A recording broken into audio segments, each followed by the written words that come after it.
Bismillahirrahmanirrahim. Alhamdulillahirabbil alamin. Wassalatu wassalamu ala asyrafil anbiya'i wal mursalin sayyidina Muhammadin wa ala alihi wa sahbihi ajma'in. Allahumma iftah alaina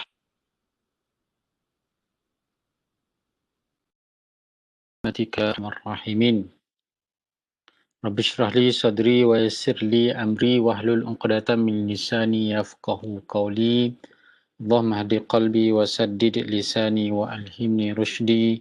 ولا حول ولا قوة إلا بالله العلي العظيم وبعد. Alhamdulillah bertemu kembali kita kali ini dalam pengajian kitab Matla'ul Badraini wa Majma'ul Bahraini di dalam subjek kajian teks Jawi Klasik. Hari ini kita akan bincang tajuk berkenaan dengan Arkanus Salah, tajuk yang ke-8 daripada kajian teks ini, Faslun fi Arkanis Salah. Jadi para pelajar boleh buka muka surat 30 daripada kitab Matla'ul Badraini.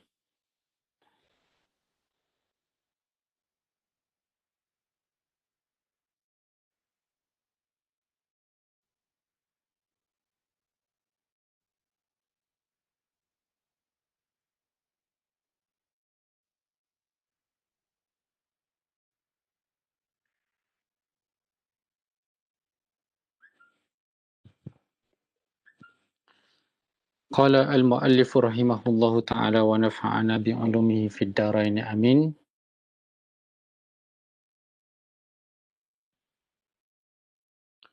Faslun fi arkani as-salati. Ini suatu fasal pada menyatakan rukun sembahyang. Bermula segala rukun 13 rukun dengan dijadikan tamakninah pada segala tempatnya yang 4, itu yakni sifat yang mengikut bagi rukun. Baik. Pelajar yang dikasihi sekalian, kita terus kepada fasal pada rukun-rukun solat yang mana kita telah pada minggu lepas kita telah bincang berkenaan dengan haid, nifas dan juga istihadah. Dan sebelum daripada rukun solat ni kita ada tajuk solat itu sendiri yang mana terkandung dalamnya berkenaan dengan syarat-syarat wajib, syarat-syarat sah solat. Tetapi kita tak baca tajuk tu dan kita terus baca tajuk rukun-rukun solat.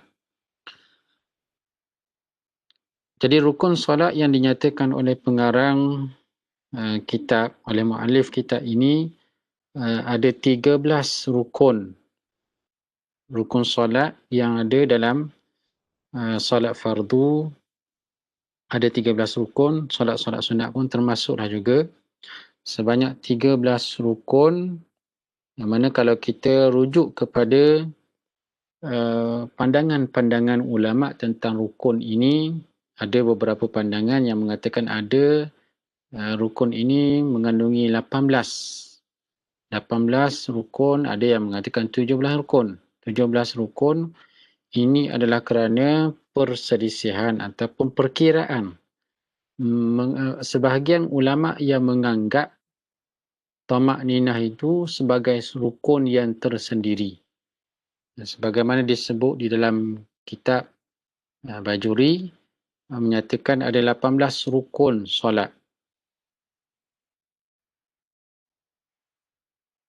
Kalau boleh kita lihat dalam kitab Bajuri. Okey, tak dapat nak beralih ni. Jadi ada 18 rukun kerana dalam kitab Bajuri menyebut sebab apa dinyatakan 18 rukun adalah kerana tamakninah 4 itu dikira rukun yang berasingan. Bermakna 13 campur, kalau dikira rukun yang berasingan, 13 campur 4 jadi 17. 13 campur 4 jadi 17. Kemudian satu lagi mari di mana? 18 tu yang ke-18 ditambah lagi satu rukun niat keluar daripada solat. Ini tamak ninah, kemudian niyatul khuruj. Niat khuruj keluar daripada solat dianggap satu rukun yang berasingan, menjadikan jumlah keseluruhan rukun solat itu sebanyak 18. Manakala yang mengatakan ada 17 saja, dikurangkan lagi khuruj ini dengan salam. Cukup dengan salam, sudah kira keluar daripada solat, maka jadilah 17. Jadi penambahan itu adalah di atas dasar penambahan ataupun dia mengambil kira tamak ninah itu sebahagian daripada rukun yang tersendiri. Manakala di dalam kitab Matla'ul Badraini wa Majma'ul Bahraini ini pengarang menyatakan 13 sahaja tanpa mengambil kira rukun tamak ninah 4 dan juga rukun niat khuruj, niatul khuruj. Niat khuruj keluar daripada solat. Jadi perbincangan kita adalah atas dasar 13 rukun. Rukun sembahyang ni terdiri daripada 13. Pertamanya, niat. Rukun yang pertama adalah niat dan tempatnya hati. Tempat niat ini ialah berada dalam hati. Pada segala tempatnya yang maka tiada wajib menuturkan niat. Oleh kerana niat ini tepatnya dalam hati. Hati ini bukan pada lidah. Jadi bila niat dalam hati tanpa menyebut pada lidah, sebab lidah ni bukan pada tempat niat. Jadi tanpa menuturkan, tiada wajib menuturkan niat itu dengan lidah, tetapi sunat jua. Menuturkan niat dengan lidah hukumnya adalah sunat. Tujuannya supaya menolong lidah akan hati, supaya lidah itu boleh menolong akan kehadiran niat itu di dalam hati. Maka jika sembahyang itu fardu, kalaulah sembahyang yang ditunaikan itu adalah sembahyang fardu, wajib padanya 3 perkara. Wajib pada niat ini 3 perkara, iaitu qasad, ta'yin, ta'arud, qasad, ta'arud dan ta'yin. Ini syarat-syarat pada niat. Kalaulah sembahyang itu sembahyang fardu, wajib ada 3 perkara ini. Qasad, ta'arud dan juga ta'yin. Apa itu qasad? Maka qasad itu seperti dikatanya aku sembahyang. Usalli. Aku sembahyang ni usalli. Itu adalah niat qasad. Apa yang dia nak buat sekarang ni? Usalli, aku nak sembahyang. Itu dipanggil qasad.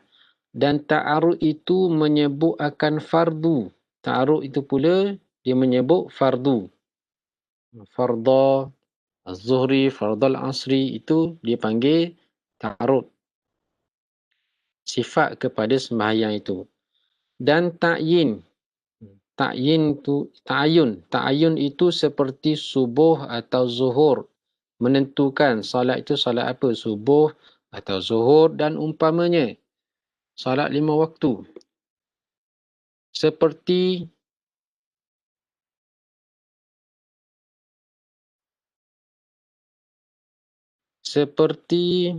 niat sahaja aku sembahyang fardu zuhur.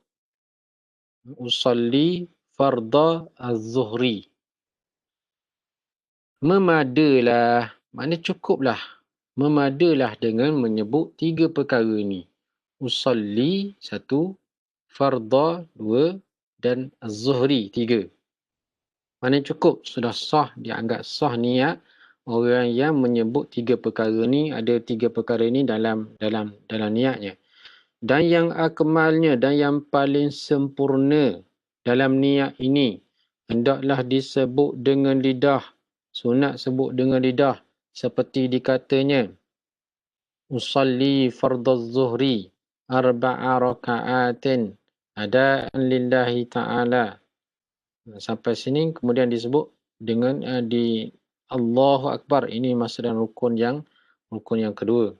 Rukun yang berlainan. Allahu Akbar. Maksudnya sahaja aku sembahyang fardu zuhur 4 rakaat tunai kerana Allah Ta'ala. Allahu Akbar. Dan sah sembahyang tunai dengan niat qada. Sembahyang tunai yang disebut dengan lafaz qada dan akasnya dan sebaliknya. Sembahyang qada yang disebut dengan niat adaan. Sahlah sembahyang dengan cara niat tersebut. Serta uzur. Sekiranya seorang yang menyebut yang berniat itu berserta. Dia sebut itu dalam keadaan uzur. Maksud uzur ni contohnya seperti bahawa zon ia keluar waktu. Dia menyangka waktu sudah berakhir. Dengan sebab ghayyim. Dengan sebab ghayyim iaitulah dengan sebab mendung. Dengan sebab awan yang melitupi permukaan langit menyebabkan dia tak nampak matahari. Dengan sebab tersebut, dia pun buat anggaran agak-agaknya dalam sangkaan dia, waktu zuhur sudah berakhir. Lalu dia pun sembahyanglah usalli fardaz zuhri dengan niat qada usalli fardaz zuhri 4 rakaatin qadaan lillahi ta'ala. Jadi niatnya niat qada atau umpamanya atau seumpama ghayyim, seumpama selain daripada awan tebal kerana hujan, kerana gelap, waktu gelap, gerhana ataupun sebagainya menyebabkan dia tidak nampak matahari. Maka niat ia ataupun kerana dia ni buta, dia ni tak dapat melihat, dia menyangka waktu sudah berlalu. Sehinggalah dia berniat sembahyang zuhur itu dengan qada ataupun sembahyang tak kira itu zuhur. Sama ada asar, dia ingat asar itu sudah habis, sudah waktu maghrib. Lalu dia pun sebutlah niat asar tu, solat asar dengan niat qadaan. Maka niat ia akan qada. Lalu dengan sebab tak nampak matahari itu, dia pun niatlah dengan sembahyang itu dengan sembahyang qada. Kemudian nyata tinggal lagi waktunya selepas daripada dia sembahyang dengan niat macam tu, sehinggalah jelaslah selepas daripada itu waktu masih lagi ada. Belum lagi masuk waktu asar, kalau dia sembahyang zuhur, kalau dia sembahyang asar belum lagi masuk waktu maghrib, dia sangka dah masuk waktu yang lain. Tiba-tiba dia sembahyang dalam keadaan dengan niat qada. Kemudian nyata tinggal lagi waktunya atau itu yang kedua, itu yang pertama, dengan dia niat qada sedangkan waktunya masih lagi ada. Atau zon ia tinggal lagi waktunya ataupun dia menyangka solat itu masih lagi ada waktu, masih lagi dalam waktu. Anak sembahyang zuhur ni rasa-rasa cerah lagi ni, masih lagi matahari ni rasanya masih lagi di atas kepala atau belum lagi gelincir separuh ke arah barat. Maka niat akan adaan, lalu pun dia niatlah sembahyang adaan tunai. Kemudian itu nyata keluarnya selepas daripada dia solat ataupun ketika solat, nyatalah sudah keluar waktu. Atau dengan tiada uzur. Itu dengan uzur. Dengan uzur, seperti dia menyangka waktu sudah keluar ataupun waktu sudah masih lagi berada dalam waktu. Tiba-tiba dia niat dengan qada ataupun dengan adaan yang sepatutnya dia niat. Kalau qada sepatutnya dia niat adaan, ataupun kalau dia niat adaan sepatutnya dia niat qadaan. Itu kerana uzur. Atau dengan tiada uzur tetapi dikosatkan maknanya yang lughawi. Ataupun tidak ada uzur. Tidak ada uzur ni maksudnya dia mengetahui sekarang ini dia berada dalam waktu ataupun di luar waktu. Tetapi dia niat di sebalik niat, lafaz niat yang sepatutnya. kerana diistiamalkan lafaz adaan dengan makna qadaan. Kerana penggunaan lafaz ada dan qada digunakan lafaz adaan dengan makna qada. Adaan juga mempunyai makna yang sama dengan qada. Macam kalau kita sebut membayar hutang. Ada'u ad-dain ataupun qada'u ad-dain, menunaikan hutang. Pada bahasa, maknanya kedua-duanya membawa makna yang sama, menunaikan. Qada' juga dengan maksud menunaikan. Dan akasnya dan sebaliknya, itu diistiamalkan lafaz ada pada bahasa. Dengan ada dan juga qada' dengan maksud yang sama. Maka jika diperbuat yang demikian, digunakan macam kita nak sembahyang zuhur dalam waktu disebut usolli fardhu zuhri arba'a raka'atin qada'an lillahi ta'ala. Maka jika diperbuatkan yang demikian itu dengan ketiadaan uzur, kalaulah dia buat dia niat qada'an tadi yang sepatutnya adaan, ketika tiada uzur, dengan ketiadaan uzur atau tiada diniatkan maknanya yang lughawi ataupun dia tidak ada niat makna lughawi. Aku sebut niat qadaan ini maksudnya aku nak tunaikan sembahyang. Walaupun sebut qadaan tapi maksud pada bahasa tunai. Kalau dia tak ada niat dengan makna lughawi, tiada sah sembahyangnya. Tak sah sembahyang. Kalau tak ada uzur dan dia sengaja niat dengan qadaan tanpa ada niat pada bahasa dengan maksud tunai.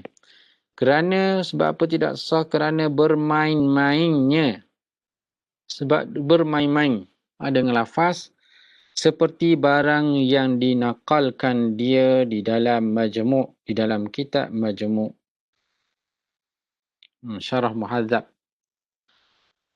Baik, ini perkataan niat sama ada niat qada ataupun niat adaan. Dan jika sembahyang itu sunat, kalaulah sembahyang itu sunat, tadi sembahyang fardu perlu kepada 3 perkara, qasad, ta'arud dan juga ta'yin. Kemudian sekiranya sembahyang itu merupakan sembahyang sunat, solat sunat, yang mempunyai waktu seperti sunat rawatib, sunat yang ada waktu, yang mempunyai waktu iaitulah sunat rawatib, dan yang mempunyai sebab seperti sembahyang minta hujan, istisqa, dan sembahyang gerhana matahari ataupun gerhana bulan. Solat ini solat yang mempunyai waktu dan juga solat yang bersebab. Jadi macam mana cara nak berniat yang wajib? Maka wajib padanya qasad dan ta'ayyun juga. Wajib qasad dan juga ta'ayyun. Qasad dengan ta'yin sahaja. Tiada niat sunat. Sunat ataupun fardu ini sembahyang sunat. Mana tak perlu niat sunat.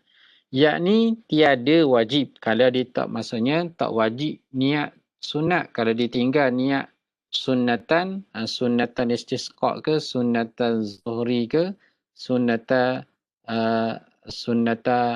al-asri, tiada wajib ia, tak wajib ia meniatkan, menyebut sunat dan ditakyinkan qabliyah dan taklah ditakyinkan iaitulah qabliyah dan ba'diyah jika pada sembahyang yang ada baginya sunat qabliyah, sunat rawatib ini, dan ba'diyah seperti sembahyang zuhur, sembahyang maghrib dan juga sembahyang isyak sunat. Sunat zuhur ada qabliyah, ada ba'diyah. Sunat maghrib ada qabliyah, ada ba'diyah. Sunat isyak juga ada qabliyah, ba'diyah. Takyinnya ialah dengan menyebut ba'diyah ataupun qabliyah. Dan jika sembahyang itu sunat mutlak, kalaulah salat itu sunat mutlak, tidak ada masa, yang tidak ada sebab. Mutlak ni tanpa sebab. Saja-saja duduk saja-saja nak sembahyang. Tanpa sebab, bukan duha ke, bukan sembahyang hajat. Sembahyang yang mutlak, yang tidak terikat dengan apa-apa sebab. Maka memadai padanya qasad juga, cukup dengan dia hanya menyebut usolli sahaja. Berapa rakaat, tak wajib sebut. Kemudian sunat juga tidak wajib sebut. Usolli raka'ataini. Kalau usolli sahaja pun padan dah. Dia boleh solat tanpa ada menyebut ta'yin dan juga ta'aruf. Itu yang pertama, niat solat, rukun solat yang pertama, niat. Dan keduanya, qiyam. Yang kedua ialah qiyam, yakni berdiri betul pada sembahyang fardu. Berdiri betul ni pada sembahyang fardu. Sembahyang sunat, sembahyang sunat, rukun qiyam ini tidak wajib, tidak jatuh wajib. Ia sunat tu mana sempurna dilakukan dalam keadaan qiyam. Bagi yang kuasa, ini fardu rukun qiyam ini wajib bagi yang berkuasa, bagi yang mampu berdiri dengan membetulkan. Jadi kaedahnya, caranya dengan membetulkan belakangnya dan jika dengan bersandar kepada suatu umpama jidar ni dinding, dengan umpama dinding sekalipun. Kalau dia mampu bersandar, dengan bersandar pada dinding, berdiri itu dalam keadaan bersandar pada dinding sekalipun, wajiblah dia berdiri. Maka jika berdiri pada hal bengkok, kalau seorang itu berdiri dalam keadaan bengkok ia dengan bahawa jadi ia bagi rakaat itu terlebih hampir dengan sekira-kira tiada dinamakan qiyam, tiada sah. Kalaulah seorang itu berdiri dalam keadaan bengkok, macam mana bengkok berdiri sepatutnya berdiri betul macam ni kepala dia. Tapi kalau dia berdiri dalam keadaan bengkok hampir kepada sujud, hampir kepada rakaat, menghampiri rakaat. Andai kala seorang tu dia berdiri macam ni, bentuk dia berdiri. Berdiri macam mana? Macam hampir kepada rakaat. Bentuk macam ni. Jadi kalaulah dia berdiri tu hampir kepada rakaat, dengan sekira-kira tadi dinamakan qiyam. Orang tak panggil qiyam di sini, tiada sah. Tak sah. Ini bagi orang yang mampu berdiri, tapi dia berdiri dengan ala kadar sehinggalah tidak dinamakan qiyam. Maka jika lemah daripada berdiri betul, kalaulah orang tu berbeza dengan orang tu yang tak mampu untuk berdiri betul, dan jadi ia seperti orang yang rokok. Kalau dia berdiri pun nampak macam rokok. Macam contoh ni lah. Orang yang uzur, kalau dia berdiri nampak macam ni, macam rokok bentuk dia. Dengan sebab tua, sebab dia uzur kerana tua, kerana umurnya. Atau lainnya, sebab sakit urat.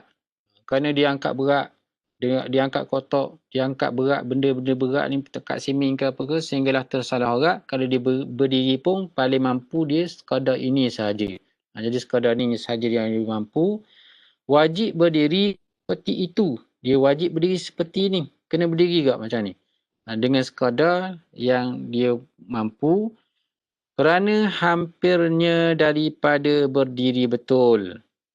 Sebab itulah yang dia hanya mampu buat yang hampir dengan berdiri betul dan wajib ditambahkan. Kemudian kalaulah dia berdiri macam ni dan wajib ditambahkan bongkok bagi rokoknya. Kalau dia nak rokok, dia mesti kena turun lagi. Kena turun lagi kalau rokok.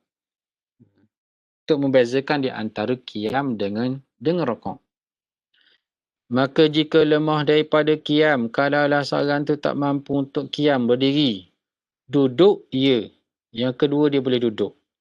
Duduk ia betapa sekehendaknya. Boleh duduk dengan sekehendak. Ikut suka macam mana dia nak duduk sekali pun boleh.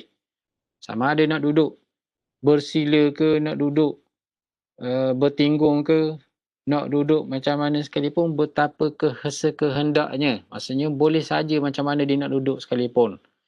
Dan duduk iftirash itu afdal daripada tawarruk. Iftirash seperti duduk dalam tahiyat awal, duduk antara dua sujud dengan menghamparkan kaki, tapak kaki kiri itu, duduk di atas tapak kaki kiri. Itu dipanggil iftirash. itu lebih afdal daripada tawarruk. Dengan tawarruk ni maksudnya duduk seperti tahiyat akhir. Dan umpamanya dan juga duduk-duduk yang lain. Sama ada duduk dengan memacakkan kedua-dua belah kaki, duduk di atas kedua-dua tumit, itu pun boleh, tetapi yang afdalnya ialah dengan cara iftirash. Bagi menggantikan berdiri untuk orang yang tak mampu berdiri. Maka jika lemah, kalaulah dalam berdiri, duduk untuk menggantikan berdiri itu lemah juga. Maka jika lemah daripada duduk sembahyang ia berbaring. Sembahyanglah dia dalam keadaan berbaring. Berbaring sama ada di atas rusuk kanan ataupun rusuk kiri. Yang afdalnya berbaring di atas rusuk kanan. Dan jika lemah daripada berbaring, yang ini yang ketiga boleh ganti berdiri. Kalau lemah juga daripada berbaring, sembahyang ia melentang dalam keadaan terlentang. Yang keempat, boleh juga dalam keadaan peringkat yang seterusnya, dalam keadaan melentang dan tinggikan kepalanya dengan umpama bantal. Kepala ditinggikan dengan melapik, dengan mengalas bantal. Seumpama bantalnya mana bolehlah dengan alas benda-benda yang lain. Dengan kain ke, ataupun dengan kayu ke, dengan buah kelapa ke. Tujuannya supaya berhadap ke kiblat. Supaya kepalanya menghadap ke kiblat. Melainkan jika ia di dalam Kaabah.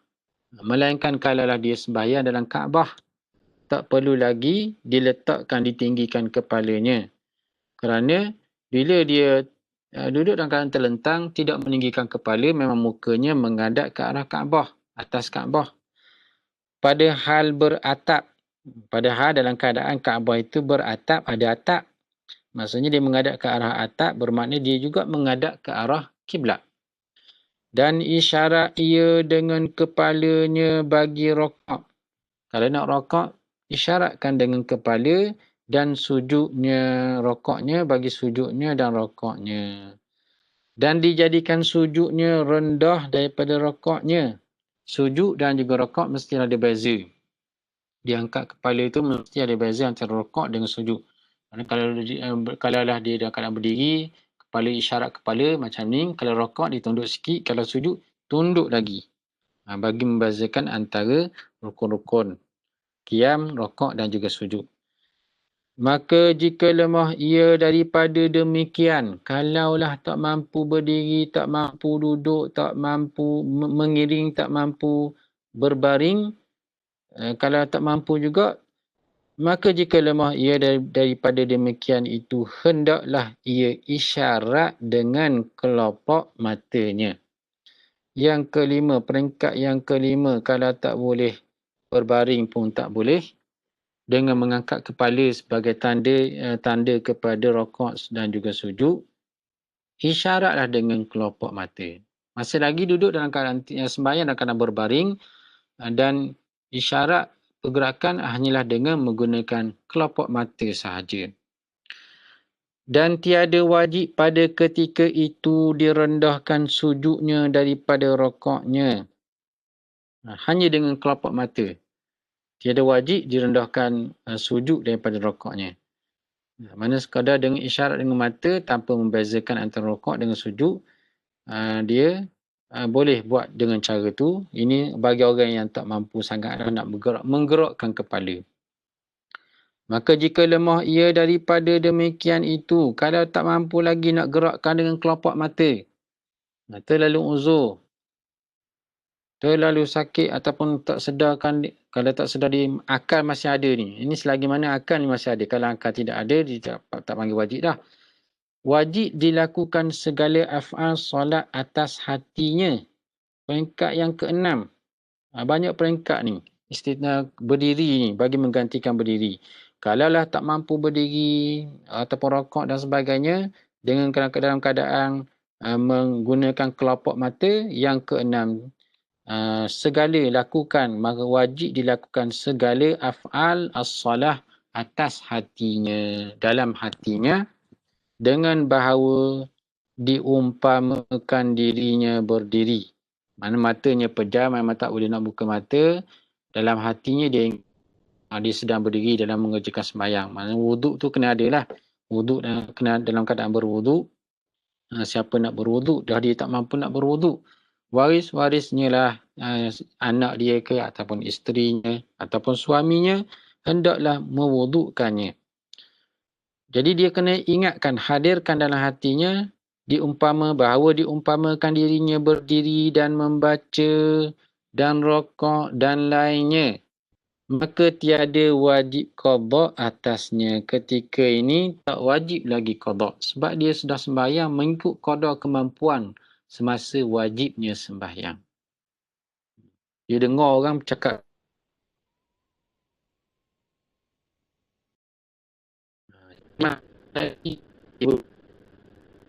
Ada masih lagi, ada akal.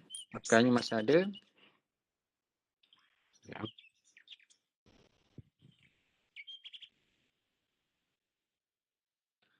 Akal masih ada. Oleh kerana itu, dia wajib mengerjakan sembahyang dalam keadaan kadar kemampuan yang dia mampu, dia boleh buat.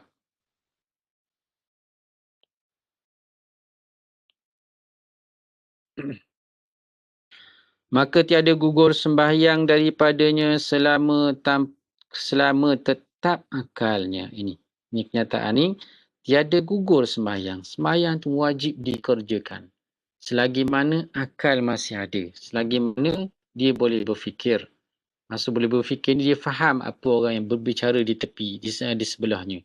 Orang tu kata orang ni sakit. Mana dia faham apa itu sakit. Orang ni ayah saya ni jatuh. Dia dengar perkataan orang tu. Cuma dia tak mampu buat apa-apa. Dan ketiganya. Kemudian rukun yang ketiga. Rukun solat yang ketiga. Arkanus solah. Takbiratul ihram. Takbiratul ihram maka wajib atas yang kuasa menutur dengan dia bahawa berkata ya Allahu Akbar. Ini perkataan takbiratul ihram. Jadi wajib orang yang berkuasa. Orang yang mampu, orang yang sihat, orang yang pandai, orang yang boleh berbicara dengan menyebut perkataan Allahu Akbar, wajib disebut. Maka tiada sah Ar-Rahmanu Akbar. Menggantikan Allah. Perkataan Allah digantikan dengan perkataan Ar-Rahman. Nama-nama Allah Asma'ul Husna. Ar-Rahmanu Akbar. Ar-Rahimu Akbar. Al-Jalilu Akbar. Ar-Rafi'ul Akbar. Apa-apa sajalah nama-nama Allah digantikan dengan nama yang lain, tidak sah. Dan umpamanya seperti Allahu Kabir. Juga mestilah disebut dengan perkataan akbar. Tak boleh ditukar dengan Allah Kabir. Kerana mempunyai makna yang berbeza. Memberi makna yang berbeza. Allahu Kabir. Berbeza makna dengan Allahu Akbar. Akbar itu mesti wajib dengan isim tafdil. Akbar. Atau Allahu Azim. Ataupun digantikan dengan sifat lain. Allahu Azim ataupun Azam. Azim, Azam tidak sah digantikan dengan kalimah Allahu Akbar, digantikan dengan kalimah ini. Allahu A'zam. Maka tiada memadai tiap-tiap yang mengubahkan salah suatu daripada dua lafaz ini. Tidak sah kita pilih lafaz-lafaz yang lain untuk menggantikan Allahu Akbar. Allahu Arham. Allahu A'lam. Kan jadi Wallahu A'lam pula. Tak boleh. Allahu A'lam. Dia kena dapas dengan lafaz Allahu Akbar. Mesti kena lafaz tu. Dan tiada sah pula mendahulukan akbar atas lafaz Allah. Tak boleh didahulukan akbar Allah. Akbarullah. Tak boleh. Akbarullah. Tapi kalau sebut akbarullahu akbar. Jadi kalau akbarullahu akbar, kita ambil Allahu Akbar yang kedua tu. Akbar yang pertama tu lara. Allahu Akbar. Itu mesti kena Allah dahulu, barulah Akbar kemudian. Dan tiada mengapa diceraikan antara dua lafaz, antara lafaz Allah dengan akbar. Tiada mengapa diceraikan antara dua lafaz itu dengan dengan kalimah alif lam, dengan huruf alif lam, Allahul Akbar, seperti Allahul Akbar, dan dengan sifat yang tiada panjang ataupun dengan sifat yang pendek, yang tak panjang, seperti Allahul Jalilu Akbar. Allahul Jalilu Akbar. Manakala kita dengar orang takbiratul ihram dengan cara macam ni, sah lah, masih lagi. Allahul Jalilu Akbar, Allahur Rahmanu Akbar, Allahur Rahimul Akbar. Atau Allahur Rahman Ar-Rahim Akbar. Dua di sini dengan dua sifat. Ar-Rahman Ar-Rahim Akbar. Bersalahan, berbeza. Maksudnya tidak sah lah. Jika panjang ia, kalaulah disebut dengan sifat, diceraikan dengan sifat yang panjang. Seperti tiga sifat. Sifat yang panjang ni ialah tiga sifat. Dua sifat belum lagi panjang. Masih lagi boleh. Satu, dua. Kalau tiga sifat, katanya Allahul Jalilu, satu sifat. Al-Azim, dua. Al-Halim, tiga. Akbar. Ini diceraikan dengan tiga sifat. Tak sah takbiratul ihram. Buat apa nak pelik-pelik, siapa tiga, siapa, kalau kita dengar orang kata Allahul Jalilu Akbar, diselang dengan Al-Jalil saja. Kalau Tok Imam kata macam tu, makmum pun dah rasa confused dah. Kalau jenis tak belajar dah. Jadi janganlah buat benda yang confuse, menyebabkan orang lain jadi was-was. Betul tak Tok Imam ni? Tok Imam belajar mana ni? Allahul Jalilu Akbar. Kena sembahyang Jumaat pula. Habis makmum. Mufarakah. Jadi dari sudut hukum boleh diselang dengan dua sifat. Satu sifat ataupun dua sifat. Tetapi dari sudut amalan itu bergantunglah, kita lihatlah kepada suasana, adakah orang boleh menerima perubahan, pembaharuan yang bukan benda baru, benda lama dah. Tapi ulama' jarang buat, tak pernah buat benda ni. Mana kalau kita dengar daripada sallu kama ra'aitumuni usolli, Nabi sebut salatlah kamu sebagaimana kamu melihat aku salat. Mana riwayat sahabat Nabi sebut Allahu Akbar, tanpa ada menyebut perkataan-perkataan lain yang menyelangi antara Allah dengan Akbar.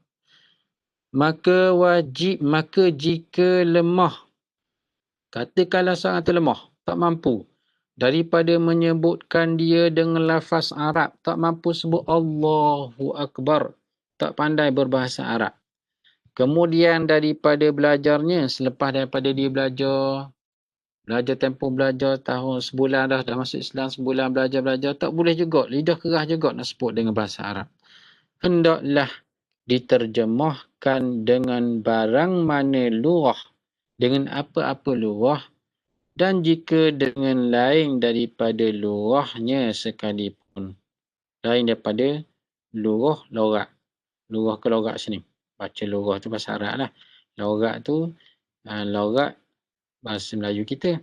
Lorak itu dengan maksud lurah lah. Lorak. Dialek. Walaupun diterjemahkan dengan bahasa tu lain daripada lurahnya sekalipun. Lain daripada loraknya sekalipun. Bahasa Cina ke? Futaya. Futaya tu pernah menjadi roommate.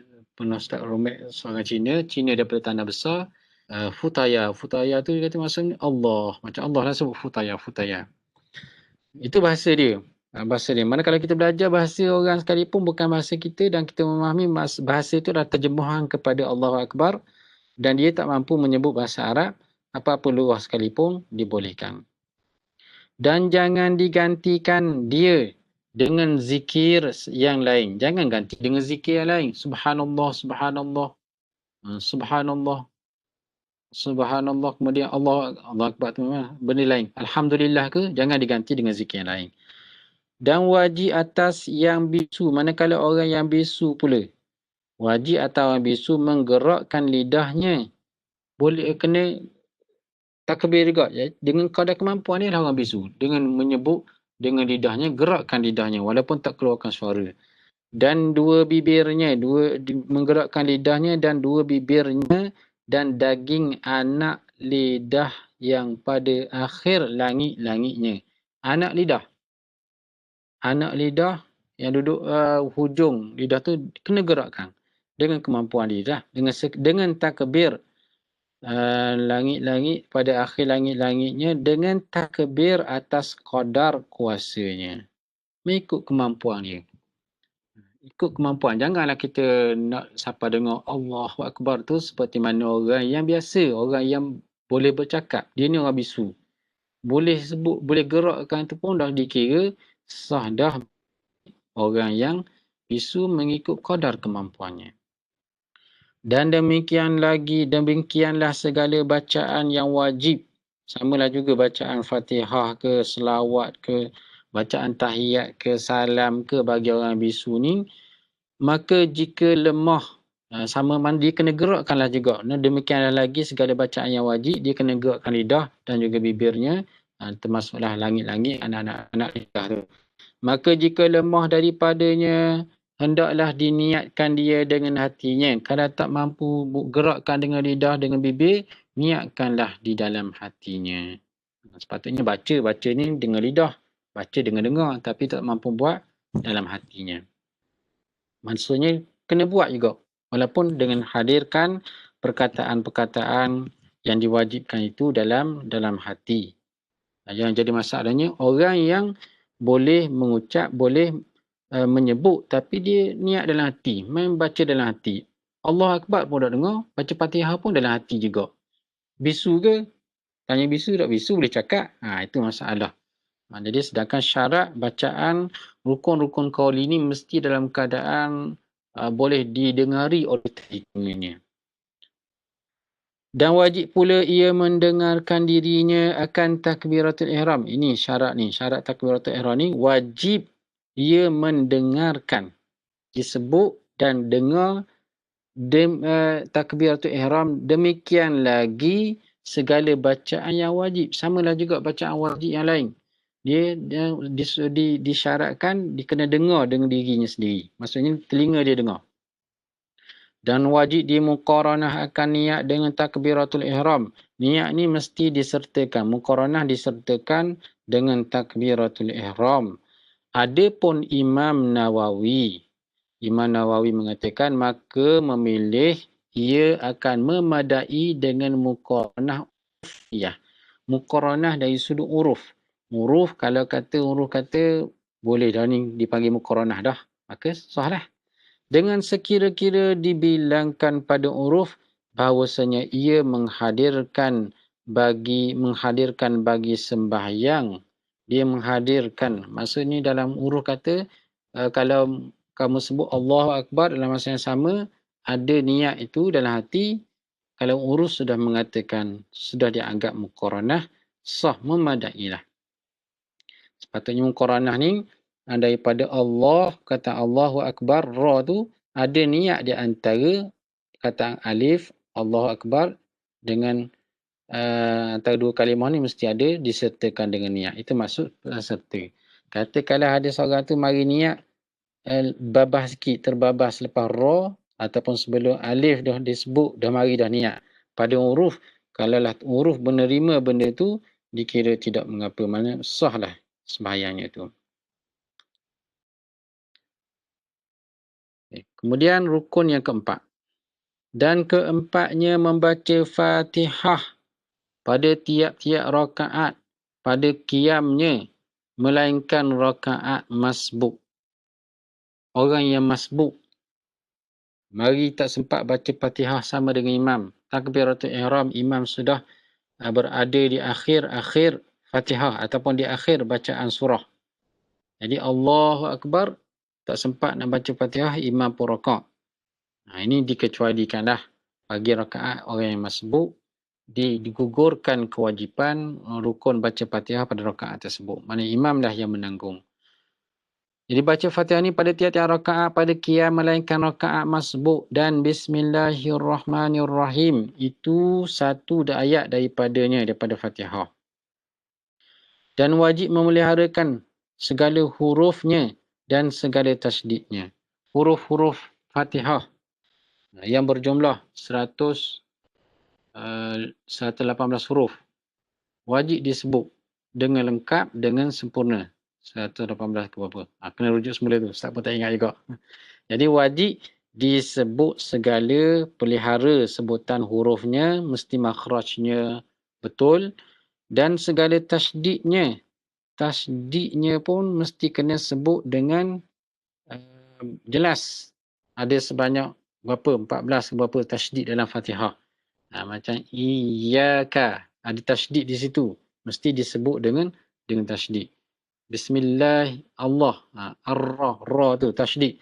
Segala tasdid yang ada dalam surah Fatihah ni mesti disempurnakan. Disebut dengan sempurna. Maka jika menggugur ia daripada Fatihah satu huruf digugurkan. Seperti katanya iyyaka na'budu wa seperti katanya iyyaka tanpa ada tasdid.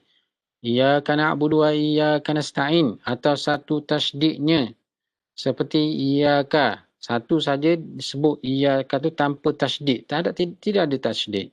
Dua tanpa tasdid juga ataupun satu saja ditinggal seperti iyyaka dengan takhfif tanpa tasdid. Disebut ni tanpa tasdid.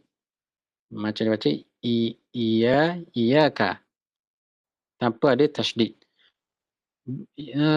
Dengan takhfif ya-nya, mana menyebut secara takhfif tanpa tasdid huruf ya atau ditukarkan satu huruf dengan yang lainnya seperti siratal ladzina atau az-zina.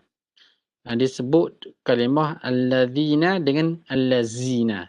Za digantikan dengan zai atau lahan. Lahan ini kesalahan, yakni cedera baris yang mengubahkan maknanya. Cedera baris yang menyebabkan tak sah bacaan ialah dengan kesalahan bacaan baris yang mengubah makna. Seperti an'amta dengan dhammah tak dibaca dengan dhammah tu. An'amtu dengan dibaca tu ni maka berubahlah maknanya. Atau kasrahnya atau an'amti dibaca dengan ti. Tiada sah sembahyangnya. Sepatutnya an'amta dibaca dengan an'amtu. Siratal ladzina an'amtu, siratal ladzina an'amti.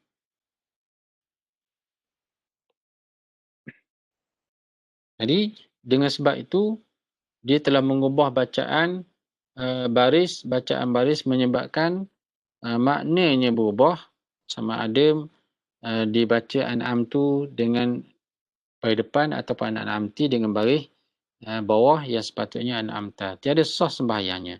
Dan bacaannya pun tidak sah. Jika ia sengaja dan diketahui ia dan mengubah akan maknanya.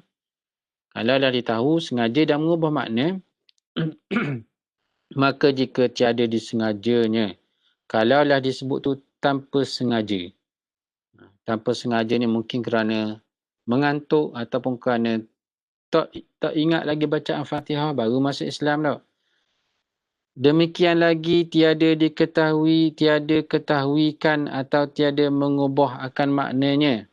Seperti dibacanya Rabbul Alamin. Alhamdulillahi Rabbi. Baca dengan Rabbul Alamin. Kalaulah Rabbul Alamin tak mengubah makna. Kalaulah seorang tu dibaca jika ia tanpa sengaja ni. Yang tak sengaja. Maka jika tiada disengajakan demikian. Tak sengaja. Dibaca salah tadi tak sengaja. Dengan mengubah makna tu.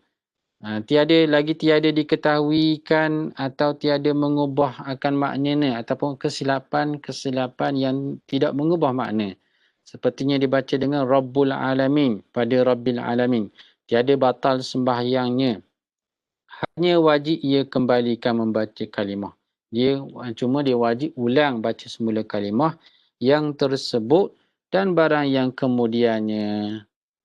Kalau disebut Rabbul Alamin sebelum daripada itu Alhamdulillahi Rabbul Alamin sampai Maliki Yaumiddin dia teringat salah baca. Dia ulang semula. Alhamdulillahi Rabbil Alamin Ar-Rahmanir Rahim kena ulang semula ayat-ayat selepas daripada tempat yang disilap. Dan wajib pula memeliharakan peraturannya. Wajib kena ikut tertib peraturan bacaan ini. Maksudnya ayat pertama, ayat kedua disusuli dengan ayat yang ketiga, tertib lah. Maka jika mendahulukan satu kalimah atas satunya, wajib dimulakan bacaannya. Kalau dia tersalah menyebut kalimah, mendahulukan kalimah yang kemudian, wajib dia ulang semula. Dan wajib pula memeliharakan mualaknya. Kena mualak antara ayat demi ayat. Dengan bahawa caranya, dengan bahawa dihubungkan setengah ayatnya dan kalimahnya dengan setengahnya. Mesti kena hubung, bersambung-sambung. Dengan ketiadaan bercerai, tidak boleh diceraikan, melainkan dengan qadar bernafas. Melainkan sekadar untuk bernafas. Ambil nafas. Alhamdulillahirrabbilalamin.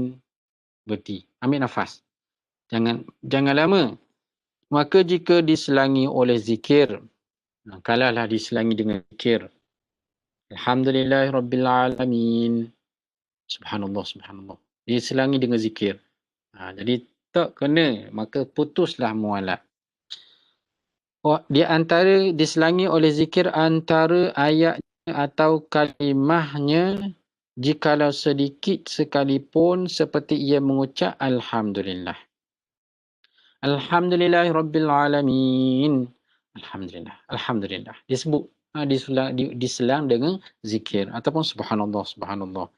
Kemudian daripada bersihnya, ini sekiranya dia bersing, Alhamdulillahirrabbilalamin, tiba-tiba dia bersing. Bila dia bersing, dia pun sebut Alhamdulillah.